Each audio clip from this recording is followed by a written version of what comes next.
कल बाजार में फल खरीदने गया तो देखा कि एक फल की रेहड़ी की छत से एक छोटा सा बोर्ड लटक रहा था। उस पर मोटे अक्षरों में लिखा हुआ था, घर पर कोई नहीं है, मेरी बूढ़ी माँ बीमार है, मुझे थोड़ी थोड़ी देर में उन्हें खाना, दवा और टॉयलेट कराने के लिए घर जाना पड़ता है। अगर आपको जल्दी है तो अपनी मर्जी से फल तोल ले।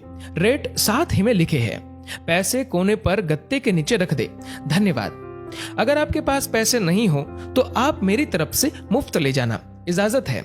मैंने इधर उधर देखा, पास पड़े तराजू में 2 किलो सेब तोले, दर्जन भर केले लिए, बैग में डाले, प्राइस लिस्ट से कीमत देखी, पैसे निकालकर गत्ते को उठाया। वहां 100, 50 और 10-10 के नोट पड़े थे। मैंने भी पैसे उसमें रखकर उसे ढक दिया, बैग उठाया और अपने फ्लैट पर लौट आया। रात को खाना खाने के बाद हर रोज की तरह मैं और मेरा भाई टहलने के लिए निकले। मेरी नजर उसी सुबह वाली रेहड़ी पर पड़ी। करीब से देखा तो एक कमजोर सा आदमी, दाढ़ी आधी काली आधी सफेद, मैले से कुर्ते पजामे में रेहड़ी को धक्का लगाकर बस जाने ही वाला था। वो हमें देखकर मुस्कुराया और बोला, साहब फल तो खत्म हो गए। उसका नाम पूछा तो उसने बताया कि मेरा नाम सीताराम है। फिर हम सामने वाले ढाबे पर बैठ गए। चाय आई। वो कहने लगा, पिछले 3 साल से मेरी माँ बिस्तर पर है, कुछ पागल सी भी हो गई है और अब तो लकवा भी मार गया है। मेरी कोई संतान नहीं है, बीवी मर गई है, सिर्फ मैं हूं और मेरी माँ। माँ की देखभाल करने वाला कोई नहीं है, इसलिए मुझे ही हर वक्त माँ का ख्याल रखना पड़ता है। एक दिन मैंने माँ के पाँव दबाते हुए बड़ी नरमी से कहा, माँ तेरी सेवा करने को तो बड़ा जी चाहता है, पर जेब खाली है और तू मुझे कमरे से बाहर निकलने नहीं देती।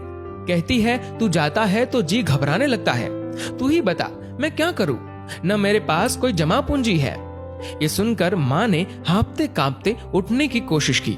मैंने तकिए की टेक लगवाई। उन्होंने जुर्रियों वाला चेहरा उठाया, अपने कमजोर हाथों को ऊपर उठाया, मन ही मन राम जी की स्तुति की। फिर बोली, तू रेहड़ी वहीं छोड़ाया कर, हमारी किस्मत में जो होगा हमें इसी कमरे में बैठकर मिलेगा। मैंने कहा, माँ क्या बात करती हो, मैं रेहड़ी वहां छोड़ाऊंगा तो कोई चोर उचक्का सब कुछ ले जाएगा। आजकल कौन किसका लिहाज करता है और बिना मालिक के कौन फल खरीदने आएगा। माँ कहने लगी, तू राम का नाम लेने के बाद रेहड़ी को फलों से भरकर छोड़कर आ जाया कर, ज्यादा बकबक मत कर, शाम को खाली रेहड़ी ले आया कर। अगर तेरा 1 भी रुपया गया तो मुझे बोलियो। 2.5 साल हो गए हैं भाई साहब, सुबह रेहड़ी लगा आता हूँ, शाम को ले जाता हूँ। लोग पैसे रख जाते हैं, फल ले जाते हैं, एक धेला भी ऊपर नीचे नहीं होता, बल्कि कुछ तो ज्यादा भी रख जाते हैं। कभी कोई माँ के लिए फूल रख जाता है, कभी कोई और चीज। परसों एक बच्ची पुलाव बनाकर रख गई, साथ में एक पर्ची भी थी जिसमें लिखा था अम्मा के लिए।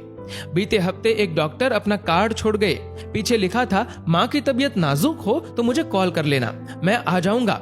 कोई खजूर रख जाता है तो कोई कुछ और खाने की चीज। रोजाना कुछ न कुछ मेरे हक के साथ मौजूद होता है। न माँ हिलने देती है, न मेरे राम कुछ कमी रहने देते हैं। माँ कहती है, तेरे फल मेरा राम अपने फरिश्तों से बिकवा देता है। आखिर में इतना ही कहूंगा कि अपने माँ बाप की खिदमत करो और देखो दुनिया की कामयाबियां कैसे हमारे कदम चूमती है। दोस्तों, इस वीडियो को लेकर आपकी क्या राय है, नीचे कमेंट करके जरूर बताएगा। और अगर आपको ये वीडियो अच्छा लगा हो तो इस वीडियो को लाइक करेगा, शेयर करेगा ज्यादा से ज्यादा लोगों तक। और ऐसे ही और भी इंस्पिरेशनल वीडियोस के लिए सब्सक्राइब करें हमारे यूट्यूब चैनल को और फेसबुक पर फॉलो करें हमारे पेज को। धन्यवाद।